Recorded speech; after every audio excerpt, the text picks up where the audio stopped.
देहुनी आहर के समीप खराब सड़क के कारण ट्रैक्टर खड्ड में गिरा, कोई हताहत नहीं। दरअसल मामला घोसी गोलकपुर मुख्य सड़क का है, जहां देहुनी आहर के समीप खराब सड़क रहने के कारण ट्रैक्टर का इंजन खड्ड में गिर गया। गनीमत यह रही कि इस दुर्घटना में किसी की मौत नहीं हुई, हालांकि चालक आंशिक रूप से घायल हो गया। बाद में ग्रामीणों एवं जेसीबी के माध्यम से ट्रैक्टर को बाहर निकाला गया।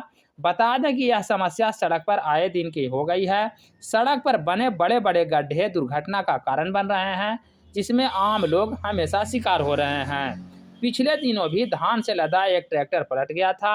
लोगों का बताना है कि यह सड़क 20 वर्षों से रिपेयरिंग नहीं हुआ है और वहीं इसका निर्माण भी नहीं हुआ है, जिसके कारण यह स्थिति बनी है। यह दुर्घटना कैसे हुई है कुछ पता? ये दुर्घटना के बारे में हम अभी घोसी से आ रहे थे, घर जा रहे थे देवनी। आए दिन इस रोड में दुर्घटना घटती रहती है। अभी ट्रैक्टर धान लेने देवनी आया था, इसी क्रम में लौटने क्रम में स्टीयरिंग फेल हो गया और गाड़ी चला गया नीचे। और इसका कारण मुख्य कारण है कि इसका इतना रोड खराब है, करीब 20 साल हो गया, आज तक रोड का मरम्मती तक नहीं हुआ है। हम लोग आज ही स्कूटी साहब से बात भी किए, बोले कि नहीं हो जाएगा, 8 दिन में काम लगने वाला है।